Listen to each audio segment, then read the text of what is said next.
করালি ডাইনি ছিল সেই এলাকার সবচেয়ে দুষ্ট প্রাণী। ছোট ছোট বাচ্চাদের ধরে সে খেয়ে ফেলতো। কবে থেকে ও এই জঙ্গলে আছে তা কেউ জানে না। লোকে বলে 100 বছরের চেয়েও বেশি বয়স ওর। এদিকে বনের আরেক প্রান্তে মায়ের সঙ্গে থাকতো লাল টুপি বলে একটি বাঁদর। সে সবসময় মাথায় একটি লাল টুপি পরে থাকতো, তার জন্যই তার নাম লাল টুপি। লাল টুপি আজ তার ঠাকুমার বাড়ি যাবার জন্য প্রস্তুতি নিচ্ছিল। ঠাকুমা থাকেন বনের ওপারে। লাল টুপি, শোন বাবা, ঠাকুমা অনেকদিন আগে থেকে অসুস্থ। এই কলা নারকেল নিয়ে যা, আর এই বাটিতে মধু দিয়ে দিলাম। ওরে, ঠাকুমার বাড়ি যাব, সেখানে আমি গাছে চড়বো, লাফালাফি করব, আর কত মজা করব। হে হে। ওসব একদম নয়, ঠাকুমা অসুস্থ, তোকে সোজা পথ দিয়েই যেতে হবে। রাস্তায় কারো সাথে যেন কথা বলিস না। আর আজকাল বনে নতুন এক ডাইনি এসেছে, সবাই বলাবলি করছিল। খবরদার, সোজা কিন্তু ঠাকুমার বাড়িতে যাবি, কোনো বাদরামি করবি না। আচ্ছা মা, আমি সোজা পথেই যাব, আর কারোর সাথে কথা বলবো না। কিন্তু আমি তো সোজা পথে যেতে পারি না। গাছে গাছে লাফালাফি না করলে বাদর হয়ে লাভ কি?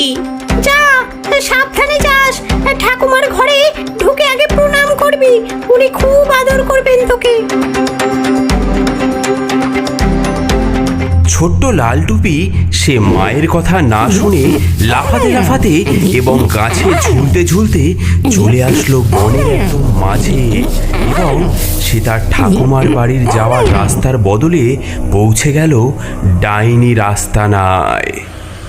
কি রে বাবা, এত সকালে কোথায় চলেছিস? কে কে আপনি? আমার মা বলেছে পথে কারোর সঙ্গে কথা বলতে না। ও মা, আমি কে? আমি তো এই বনের বুড়ি, একা একা থাকি। তোর মতো ছোট্ট বাদর দেখে খুব আনন্দ হলো। কোথায় যাচ্ছিস বলতো বাবা? আমি ঠাকুমার বাড়িতে যাচ্ছি, উনি অসুস্থ, তাই মা আমাকে এই ফলমূল দিয়েছে ওনার জন্য। ও, তোর ঠাকুমা?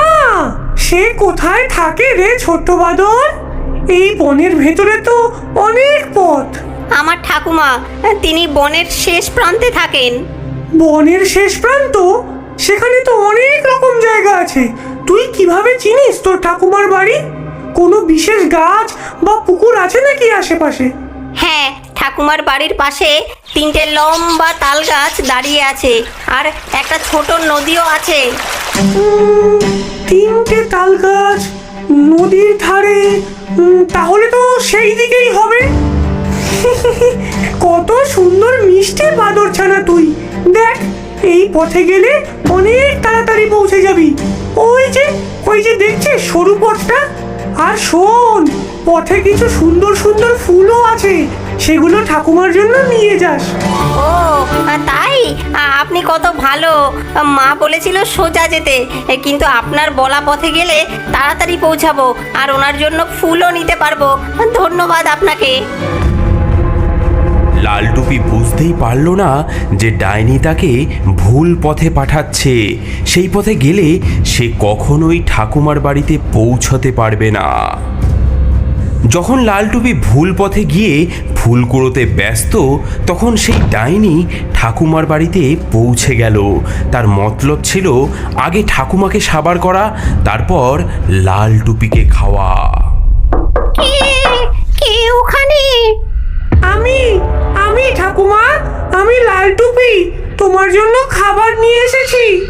ও, আমার সোনা নাতি এসেছে, দরজাটা খোলা আছে, ভেতরে আয়। তুই কে? তুই তো আমার নাতি নস। ঠিক ধরেছ বুড়ি, আমি তোমার নাতি নই, আমি করালি ডাইনি। ও মা গো, এবার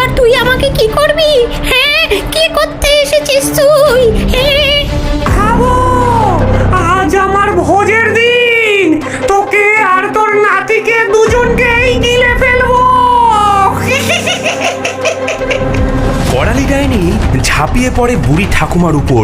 ঠাকুমা ছটফট করতে থাকেন, চেঁচান, কিন্তু বুড়ি বয়সে ডাইনির শক্তির সামনে তিনি দাঁড়াতে পারেন না। ডাইনি একটি বড় হাঁ করে ঠাকুমাকে গিলে ফেললেন।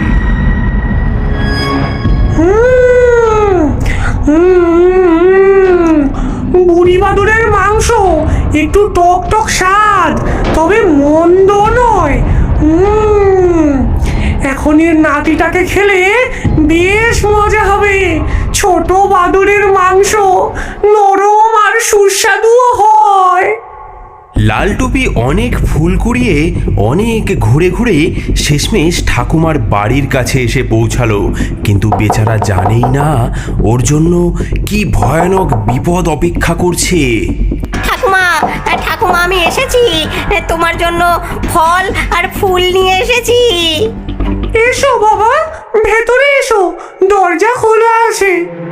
ঠাকুমা, এই নাও, তোমার জন্য ফল আর ফুল এনেছি। তুমি কেমন আছো ঠাকুমা? এসো বাবা, কাছে এসো, আমি চোখে ভালো দেখতে পারছি না। ঠাকুমা, আজকে তোমার মুখটাও কেমন অন্য রকম দেখাচ্ছে। তোমার চোখগুলো এত লাল কেন? তোকে ভালো করে দেখার জন্য। আর তোমার হাতগুলো এত লম্বা কেন? তোকে ভালো করে ধরার জন্য। ঠাকুমা, তোমার দাঁতগুলো এত বড় বড় কেন? তোকে ভালো করে খাওয়ার